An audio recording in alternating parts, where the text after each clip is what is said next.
Awesome, thank you. Can we get a motion to start tonight's meeting? So Uh, moved. Second. Okay, moved by Reverend Anthony, seconded by Dr. Ross. Welcome, everyone. For those who are watching, this is the Reparations Commission meeting, October 11, 2023.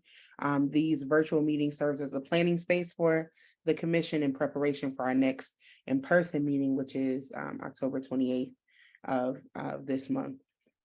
So we have 6 of the 9 commission members. So we can go ahead and get started with a review of our last public meeting. I was not there, would love to hear about it. How did it go?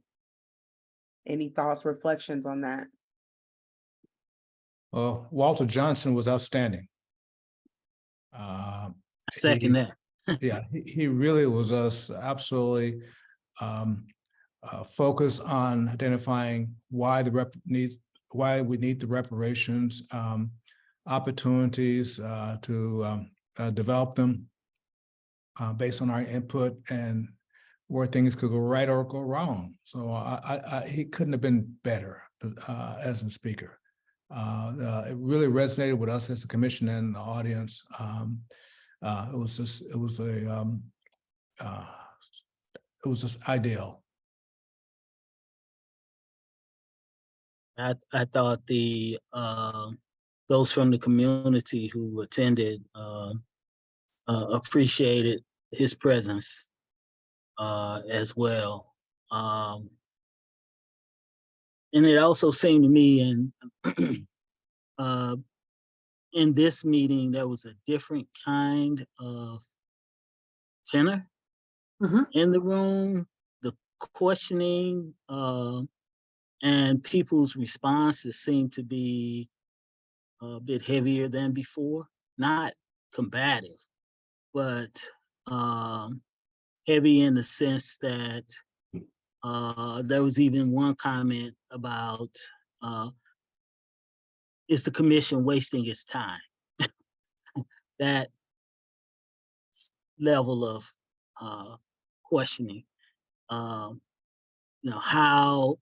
serious are we about putting the work in to see to it that reparations are given to those who have been harmed.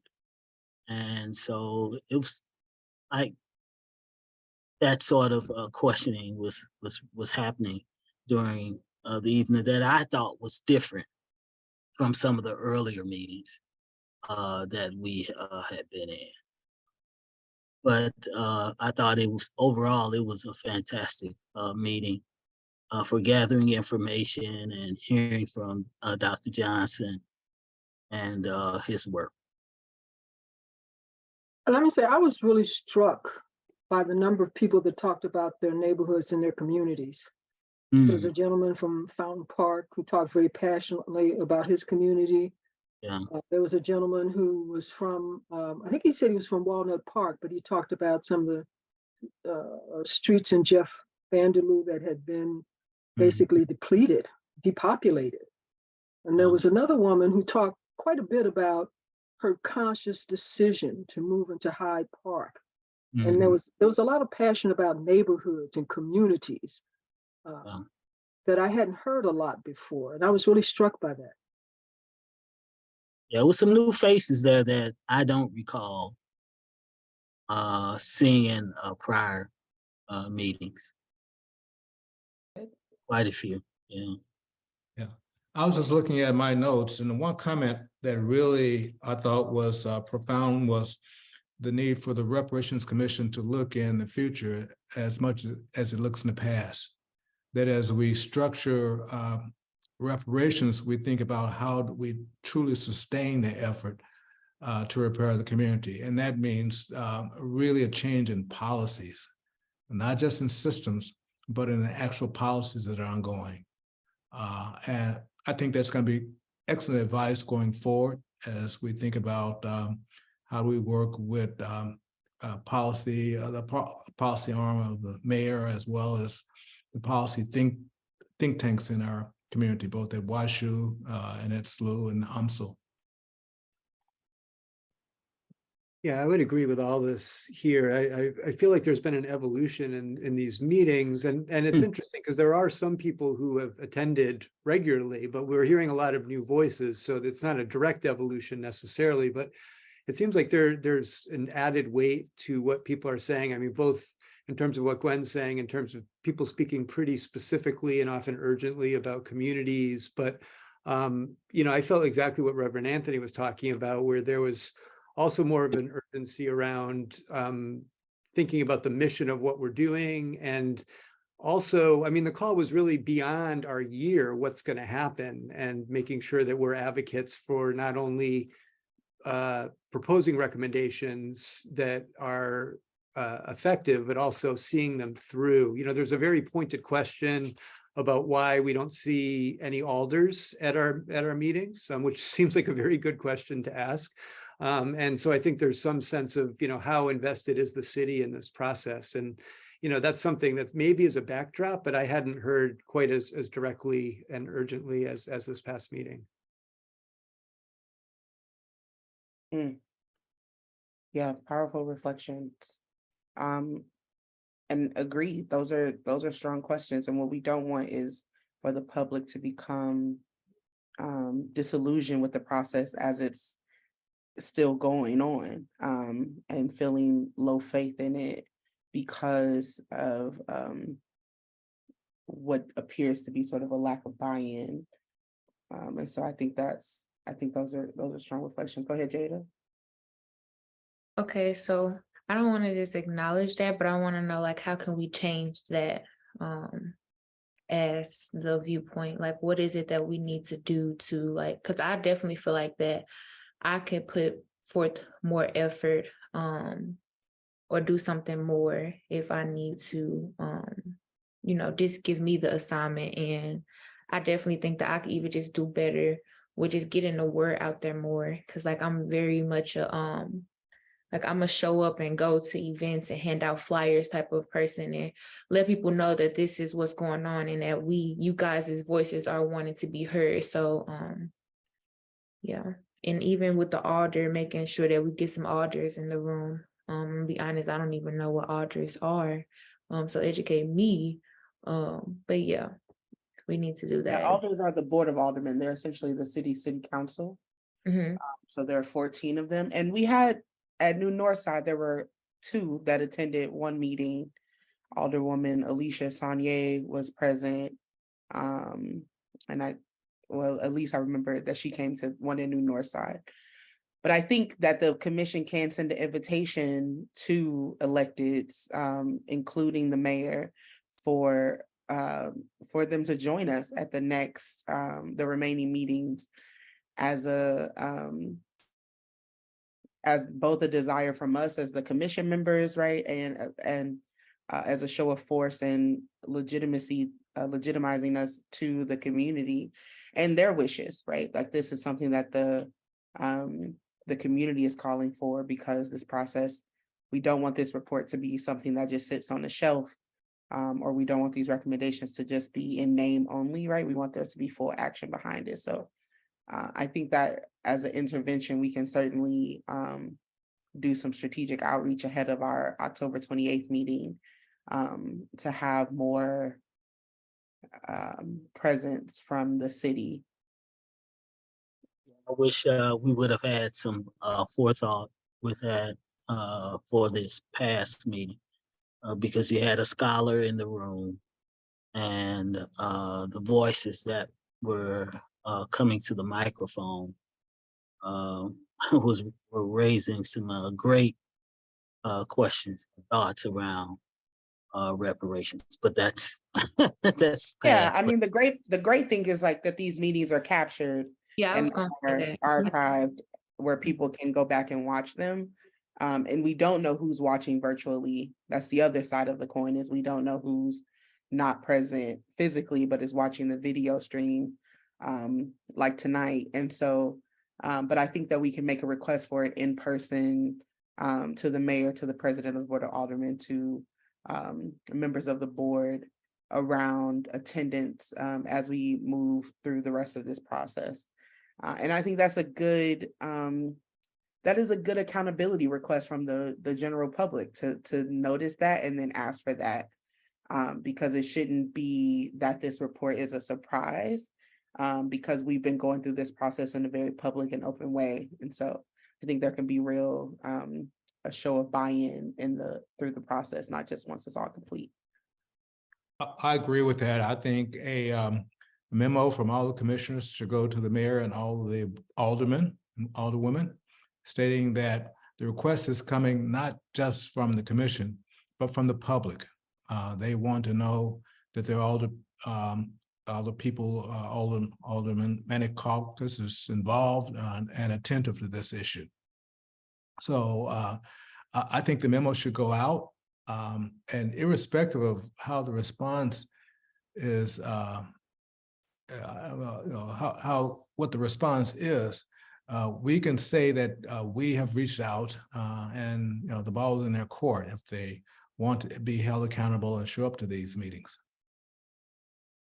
Yeah. Yeah, I agree. I can run point on drafting that memo, and sending it via email to members of the Board of Aldermen and the mayor's office ahead of our 10/28 public meeting. Okay, when you do that, I'm not sure if you're saying that you're gonna be the one that's emailing it, but making sure that we're putting emphasis that this is what the community is wanting. And also I was gonna say, just emphasizing or just reiterating to the public that these meetings are being recorded. So if you guys miss any of these meetings or want any fellow people to watch it, to make sure that they know where they can find the recordings of these videos. So yeah. Yeah, so I'll type that and then send it to you all for approval before we move forward with sending it over to members of the board and the mayor's office. Okay, so speaking of October 28th, shall we dig into preparation for that meeting, because it is not that far away. 17 days is what we have until our October public meeting. And we do not have a location. We are, we got on a roll and then we hit a roadblock. And so we have a location for our November meeting, but we do not have a location for our October meeting. And so we had attempted to get Harris Stowe, but that fell through. We were not able to secure it. We are now looking at the Julia Davis Library, since the libraries have been very helpful with the public space. And so we have put in a request to Julia Davis. We are due to go back north. And so if there are any other thoughts or recommendations on space, this would be the time, because we are working diligently to get a location so that we can produce the flyer and begin doing outreach to ensure the public has advance notice on the next meeting. I thought at some point we considered the Missouri Foundation for Health space. They do have a large center and a conference room that could accommodate the crowd that we typically see. Yeah, it was my understanding that we haven't heard back after sending back the information that they requested. Okay. Can I ask, you said that with Harris Stowe, it didn't get approved for the space, right? Mm-hmm. Is it just a space that y'all asked for? Because there should be other spaces that should be able to be used. Yeah, Delisha is running point on location securing location with Vernon. I can My follow. understanding is just that it wasn't, we weren't approved for the space that we had the first two meetings at. Okay. Yeah, because it is homecoming week, so that may be the reason why. But if we can get it in another space, I can see about getting it in another gray space that would also work. So yeah, I can see about that. I could also ask if we wanted to think about a midtown space. I had mentioned a long time ago, the Sun Theater space at Grant Center Arts Academy. is kind of right on the Grand Corridor there. It's a little bigger than our usual spaces, so I don't know how we feel about the space seeming too big for our kind of meeting, but I could reach out to the principal tonight if we wanted to see about that for this month or a future month. Yeah, I think we are in, time is of the essence, and so whatever we secure is what we'll go with for this meeting. And then the November 15th meeting is secured for the Deaconess Center for Child Wellbeing. And then our December meeting, we agreed would be virtual. So we just have this last location to find in 2023. 2024, we have a different set of things to do, but in 2023, we just have one more location to need to find for the October 28th meeting, which is from 1 p.m. to 3 p.m. Any other thoughts about a location? So I don't mind calling Dwayne Proctor, the CEO of the Missouri Foundation for Health. I know you just said they've been asked and didn't respond, but I think it'd be helpful to just send a reminder that we still would love that space. Okay, I'll put you down for that.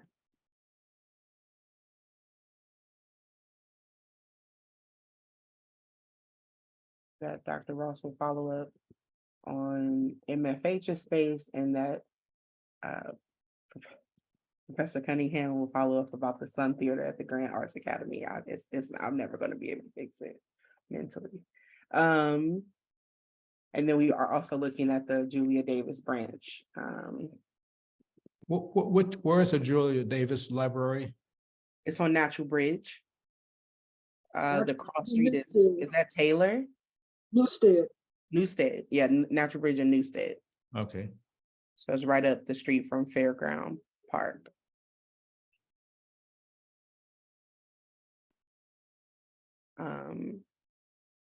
Okay. And I know Delisha is working on getting that space. The other thing we need to talk about for October is invited speakers. So we had talked about Trevon Logan for the December meeting, but we had identified wanting to find a presenter for the history of St. Louis education, or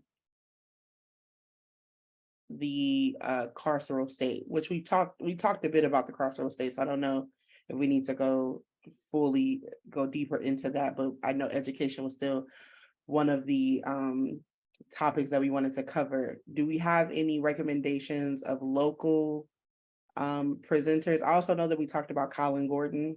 I know that we had reached out, but I don't know where that correspondence landed. I think someone who is extraordinarily gifted as an orator and as an administrator is Art McCoy, who used to be the principal of the Ferguson School District a while back. He's now really active in developing outreach programs for youth. He, in fact, has just joined a couple of national committees on youth education. So as we come up with possibilities, I will put his name on the list. What's his name? Art McCoy.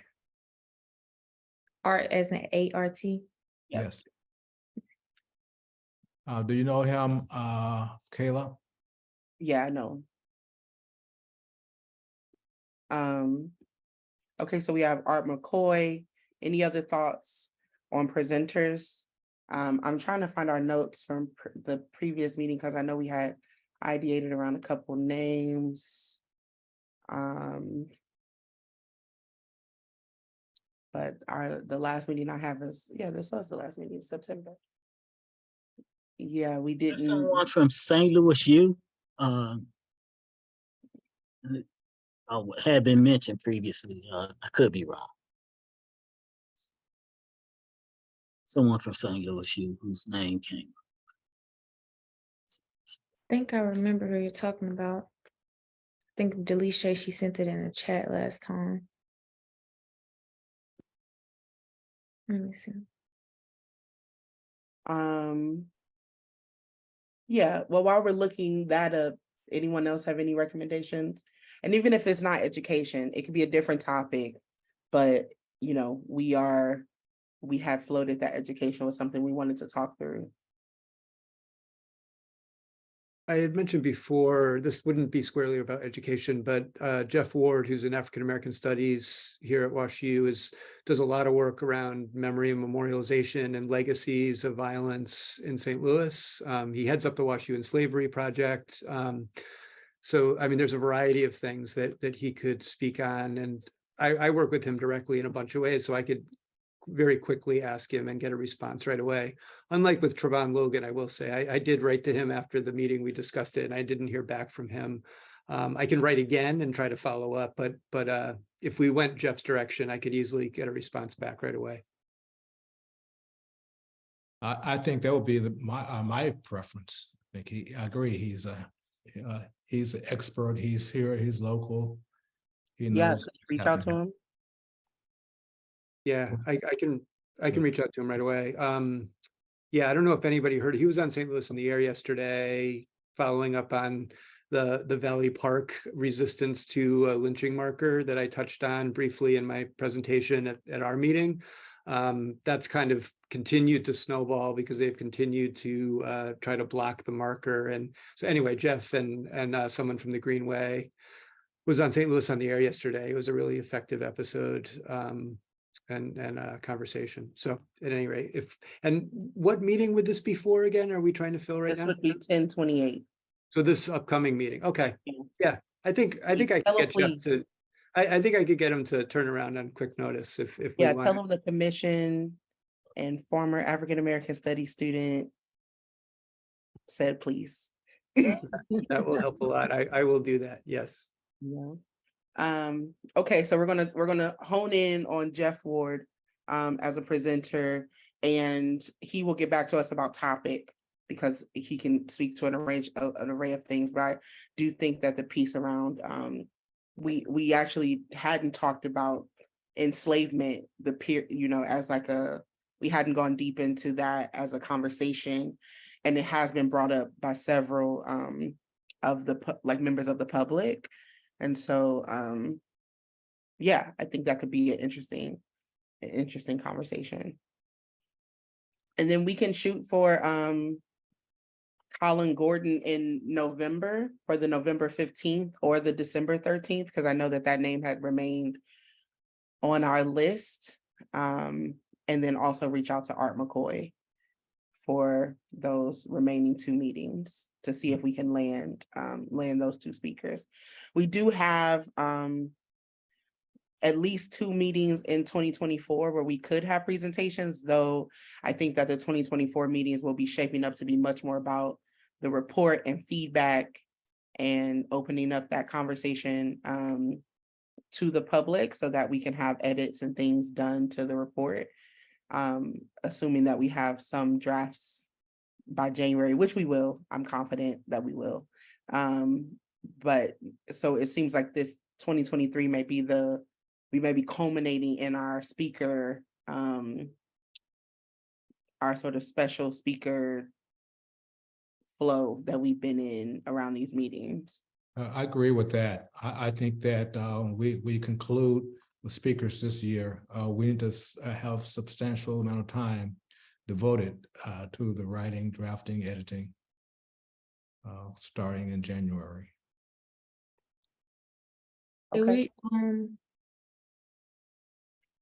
Did we figure out what those meetings are going to look like? I remember we had like a layout of the process of what we were going to be doing starting like each kind of like semester. So I think this was going to wrap up this, but after that, do we know what that looks like? Not yet. I think, I think it can look a few ways, right? I think one can be almost like a people's assembly where we're actually sort of breaking into working groups with the public around the different sections of the report in month 1 to take in some hard recommendations and then February could be a report out of said recommendations to the public, and for final edits for March, when we present the report and recommendations to the mayor. That's just ideating around it, but I think we have some time to figure out design Okay. for that. Okay, so we have a few to-dos. One to-do is that I am going to draft a letter to the mayor and board of aldermen around attending our next at least 2 sessions. We have follow-up on 3 locations, Delisha with the Julia Davis branch, Dr. Ross with MFH, and Professor Cunningham with the Sun Theater at Grand Arts Academy. And then also Professor Cunningham on Jeff Ward as our October speaker. And so those are our to-dos ahead of the next meeting, which is October 28th at 1 p.m. Location TBD. Any other thoughts around this upcoming meeting? Anything else we need to discuss or prepare for? Okay, Yes, so this last thing is just the working groups. I have a I have a request. I'm sorry. Could you please, as soon as we get it solidified of the location, can we get printed flyers? Yes, Action can take care of printing some flyers and Okay. getting those to members who need it.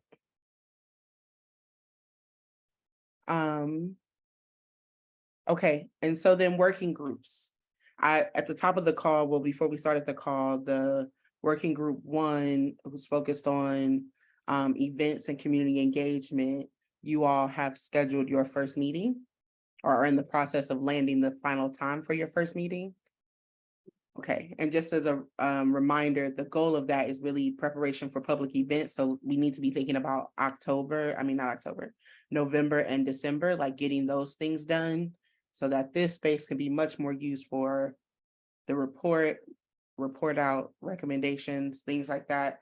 And then also the stakeholder interview. So Ms. Gwen, we are working to purchase a domain for St. Louis Reparations, where some of the archival work, storytelling is actually going to be able to live. I haven't gotten a response back from Vernon or the mayor's office about budget, but Action has been soliciting to see if we could fundraise for this archival project around lionizing the history of the movement of reparations. And I think we'll be able to put together a small budget to help with that. And you and I can talk offline about. I Okay. was gonna say I can also create a website if needed. So Yeah, we have some staff who will be able to support once we're clear on the direction, but I wanted to make sure that we got at least the domain and a small budget. And obviously the city, we would like the city to allocate more resources to this project so that it is not just the report, but sort of this like interactive site where people are able to both like hear oral histories and then see the written report and recommendations, which is something that we all said would be a desired outcome of the commission. Any thoughts or questions about that? well, I was just gonna say, in case I know you got a couple of things to do, you gotta make sure they get the domain, and just let me know if you need me to email anybody, because I'm definitely, just give me the assignment, give me the email, give me what to say, and I got you. I know you do. Mhm.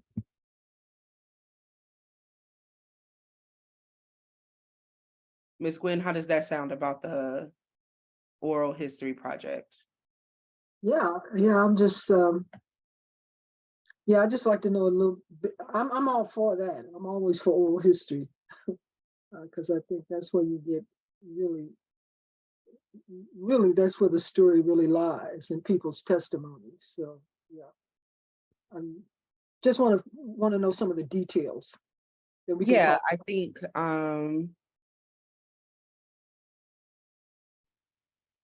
Yeah, I think the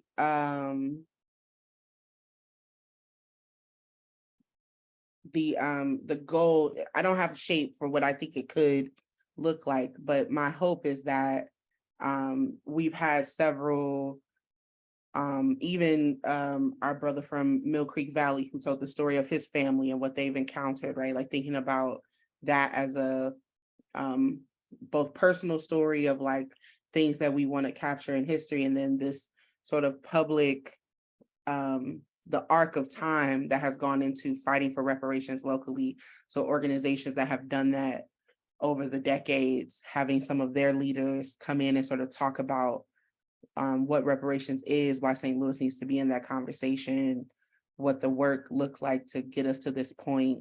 I think that could be a really positive addition to the actual report. I think we might want to take the opportunity to in the next meeting and maybe even in November,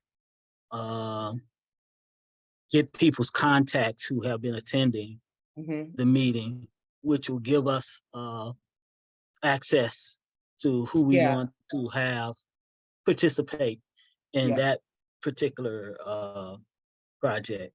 So we had sign-in sheets at every meeting since New Northside.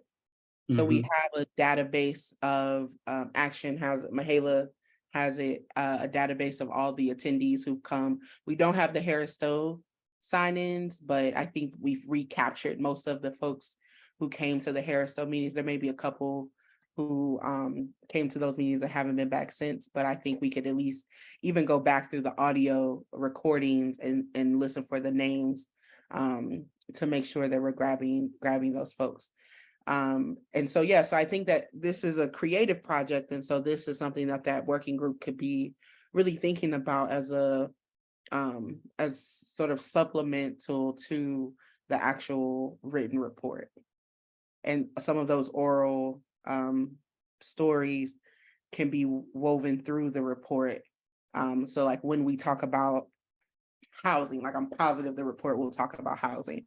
When we talk about housing, if there's a story where we actually know someone who explains what their family went through to keep a house or losing a house or being displaced, that narrative can be included in the report. And then, you know, it could be a quote from the larger interview. And then it could say like, go to the website for the full story here, you know, and then we could be directing people to the website.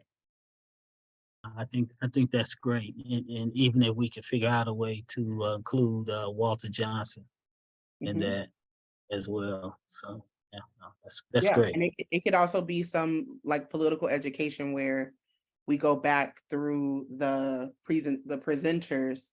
So, you know, Ms. Gwynn, Dr. Ross, Professor Cunningham, to give sort of a 5-minute summation of what they talked about in the meeting. I think that's a great idea.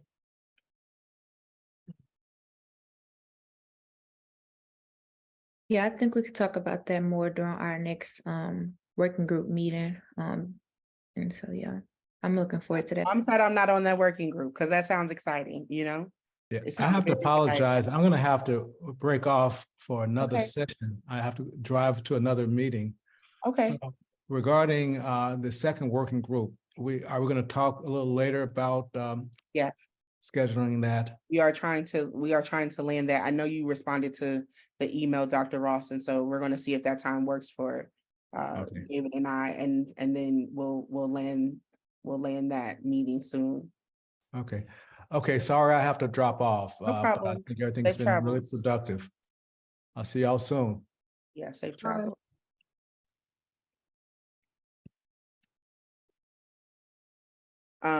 Okay, so yeah, so Mahela, as me in the chat said, we have sign-on information and official meeting transcripts in progress. So we've been transcribing some of the comments and presentations. So if you actually wrote your presentation, like your speech, if you have that and you're willing to share it, that would be awesome. We're also working on a suggested report outline for ahead of our first report team meeting, where we're looking at other cities and states reports and pulling out sort of common themes that are sections in each of those reports that we want to make sure we stay in alignment with. So Mihaela is working very hard. We have some staff. Thank you, Mihaela.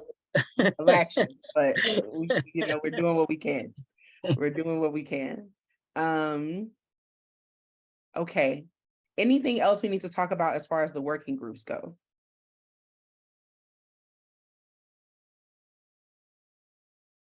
So everyone's planning to meet. We're very clear on the arc of our work. I'm going to talk to Ms. Gwen about budget because I want to make sure that we're able to actually like secure the budget for the videographer and the things that it will take to get this done.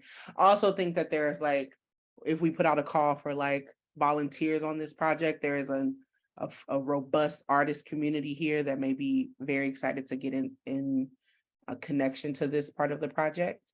And I think at our next meeting, it also may be good to explain the working groups and what each working group is doing, to just bring the public into that process as well, if they're not watching this meeting. I agree with that. Awesome. Okay, y'all. Well, I think we've gotten through our agenda. Anything else we need to discuss? If not, If for each one of those spaces for the next meeting, check on mics. yes, we're gonna check the mics. Yeah, Check the please mics, check make on sure it's all working. If we don't have any other business, can I get a motion to close? Well, just one second, Oh, quick. sorry. As in real time, some things are happening. It looks like we could do the Sun Theater at Grand Center if we want on the 28th. The principal Okay. got right back to me. So I might have a follow-up question too, just about logistics, but, and Jeff, Jeff just confirmed on text. Okay, so I saw he was writing, so I didn't want to end our That's meeting. amazing. So So, yeah, I would love for us to flag, let's let Dr. Cunningham reach out, but let's confirm something by Friday. So ask principal to hold. And Okay. so that we can just make sure we got the best location of the options that we have. Yeah, no, totally. We'll confirm by Friday, but we have a speaker for our next meeting. Look at you, just dual tasking in Wow. real time. That's amazing. Okay, well, suddenly everything that felt foggy is now clear. Yes, that's amazing. That's amazing. Okay, so we are confirmed with Professor Ward, and yeah, David, you and I can talk offline about just like topic, subject, things like that Okay, sounds good. with him. And well, that's good news to end the meeting on. So now can we have a motion to end the meeting? So move. Can I have a second? Second. Second, thank you. Okay, everyone, I hope you have a good evening. I will give you back your hour. Thank you for making time and space. And I will see you all on the 28th. Location TBD, but it's almost determined. Almost determined. Have a good night. Have a good night, y'all.